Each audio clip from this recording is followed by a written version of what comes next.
More and more people on Earth are feeling lonely. They often contemplate the meaning of life and long for answers. In this video, all your questions will be answered. First, I want to clarify that the purpose of life is not about making money or achieving worldly success. The reason we live on this planet is to learn how to face suffering and death, to learn how to live, and at the same time, to elevate our spiritual consciousness as much as possible. Earth is sometimes called the planet of sorrows. This name is fitting, and for good reason. It is meant to provide a specific type of learning environment. Most people will encounter great difficulties throughout their lives, such as poverty, disability, violence, discrimination, injustice, and loneliness. Although these are not pleasant experiences, learning to face and overcome suffering is precisely the purpose of life. Moreover, the loss of loved ones, or even confronting one's own death, is also something we must learn to deal with.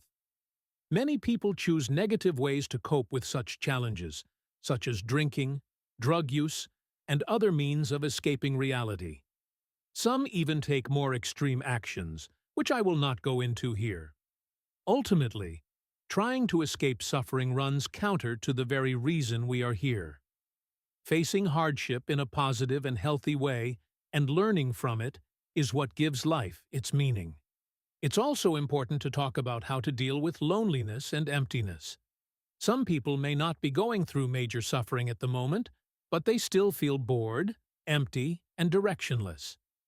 The solution is simple. You need to practice meditation and focus. These are two different things, though often confused. Practicing them can help you reconnect with your inner self, bring your attention back to spiritual growth, and dissolve the feelings of loneliness and emptiness.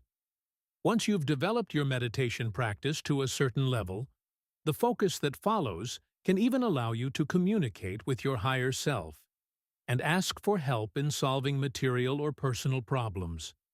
If you want to understand what the higher self is, you can watch this video.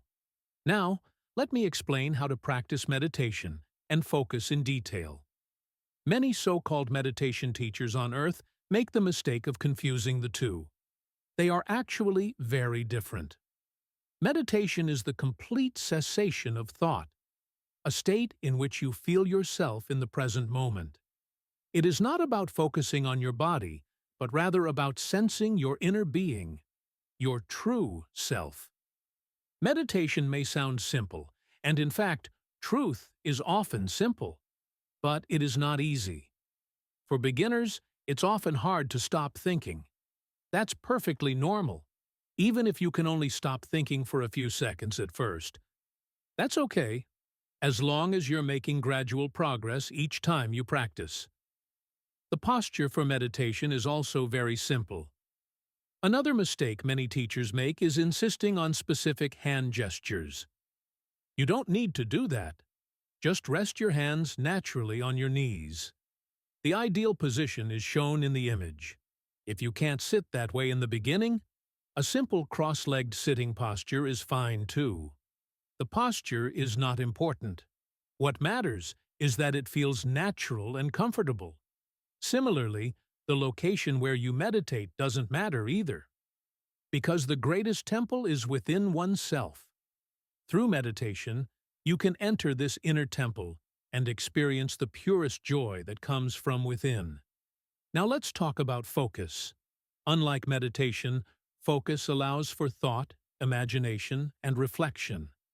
The deeper purpose of focus is that it lets you communicate with your higher self.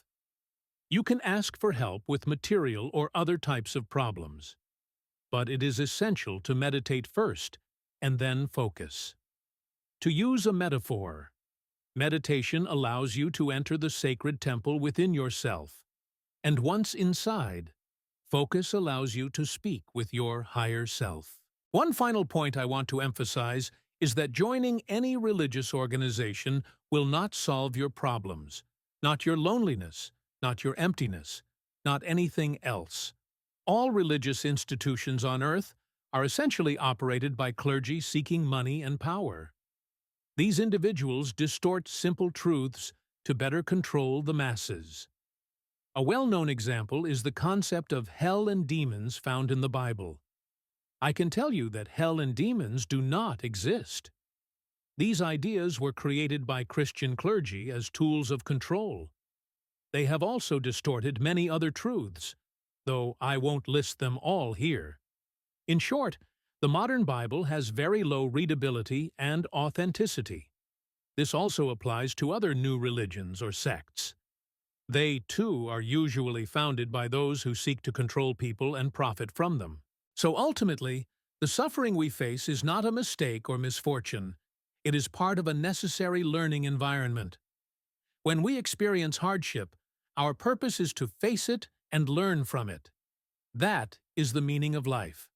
And if we feel lonely or empty, the solution lies in practicing meditation and focus. These are also essential steps toward elevating ourselves. The shared purpose of all human beings is to learn through life and to constantly achieve spiritual growth. This growth brings with it benefits far beyond what most people on earth can even imagine.